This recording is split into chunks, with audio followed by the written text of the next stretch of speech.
Bonsoir à tous, bienvenue sur la chaîne du média officiel de la FIF et du COCAN. Je suis ravie de vous retrouver, chers internautes, pour un nouveau point de l'actualité.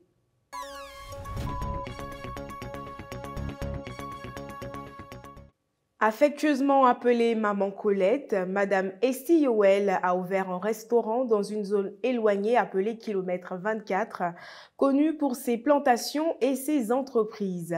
En effet, n'ayant pas de cantine, les travailleurs de ce secteur doivent parcourir de longues distances pour se procurer de la nourriture pendant leur pause. Colette a vu cela comme une opportunité d'affaires et a investi ses économies en 2020 pour ouvrir un restaurant. Benguier Jean-François et Laïla Nassar sont allés à sa rencontre. Kilomètre 24 est un espace naturel et sauvage. On y trouve une diversité d'arbres forestiers et des plantations dirigées par des entreprises. Aux heures de pause comme à midi, il est difficile pour les travailleurs de se trouver à manger. Pour combler ce manque, Madame Colette a eu la brillante idée d'y ouvrir son restaurant. Je me lève à 5 heures, je viens faire marché, je viens ici à 8 heures, je ne peux pas. Et quand presque 11 heures, mes clients viennent et mangent. À partir de 13 heures comme ça, c'est ok, manger est fini. Depuis que c'est arrivé ici, là, la vieille mère, je la connais bien, elle travaille bien. Elle me rend jour. Quand il sort, je viens manger. Quand il rentre, je viens manger encore. Après, je viens manger encore. Parce que moi, je travaille dur. C'est la nourriture là, ça me sert un peu. Ouais. Madame Colette a ouvert son restaurant au moment idéal. Les travailleurs n'ont plus à faire des kilomètres à pied pour trouver quelque chose à se mettre sous la dent. Notre équipe a vécu une journée de découverte le jeudi 9 mars dernier. Nous avons exploré la ville de Dabou où nous déposons nos valises dans un petit village situé sur la route du kilomètre 24. Ce village est constitué d'environ 400 familles d'employés de l'entreprise DVA Culture TSCI. Boulou Lazare Dominique en est le chef depuis novembre 2022. La ville de Dabou est beaucoup connue pour sa gastronomie. En plus de cela, on peut y trouver des villages comme TSCI du kilomètre 24 qui est composé d'environ 400 foyers. L'une des activités principales de cette petite localité est la culture de l'EVA.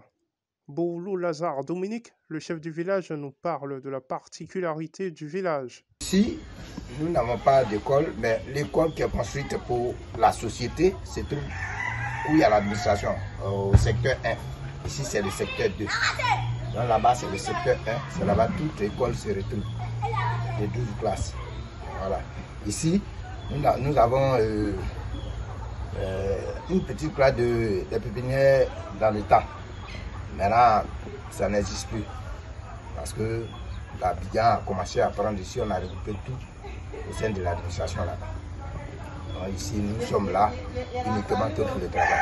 Maintenant, nos enfants, puisque on est maintenant entouré des villages, il y a d'autres qui vont à l'école au 23 là, kilomètre 23. Il y a d'autres qui vont à Pamafrique, nos voisins d'ici.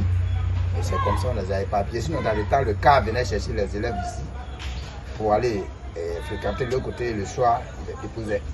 Mais nous, on a trouvé que c'était le chemin long, parce que d'ici jusqu'à là-bas, ça fait 9 km. Or là, ça fait 2 km et demi.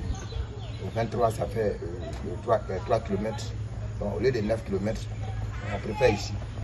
Je suis commerçant de Placali. Nous achetons le manioc et nous le transformons en Placali. La boule est à 250 francs au prix d'un gros. En détail, la boule est à 300. Et nous vivons ici en harmonie, nous partageons tout, il y a un peu de tout ici, il y a des vendeuses de Placali, du bissau, de la teke. Et nous commercialisons ça ici, c'est comme ça que nous nous débrouillons un peu pour soutenir nos maris. Ce petit village de Dabou tient son économie sur la culture de l'EVA. Le chef du village et son équipe sont à pied d'œuvre pour l'essor de leur département. En Côte d'Ivoire, les femmes et filles malinquées sont connues pour leur courage. Elles sont présentes dans tous les secteurs du commerce, qu'il s'agisse de la vente ambulante ou de l'occupation d'un espace temporaire ou permanent. C'est pourquoi elles sont souvent citées en exemple pour leur esprit d'entrepreneuriat. Ce jour, nous avons rencontré Rokia, l'une d'entre elles, qui est une vendeuse de noix de coco dans la commune de Trècheville. Dans les gares routières ou les espaces commerciaux, ces filles vendeuses sont omniprésentes. Elles proposent des articles et denrées alimentaires aux passagers. Si certaines ont choisi de le faire de manière ambulante, d'autres préfèrent rester assises. C'est le cas de Rokia qui vend des noix de coco à Trècheville. Elle nous parle de cette activité. Ça vaut 5 ans maintenant. Je vends trop, je sais s'il n'y a pas coco. Combien? Hein? Souvent on peut faire une semaine à la maison, 2 semaines on ne voit pas. Rokia est fière de faire ce commerce qui lui permet d'assurer ses dépenses personnelles.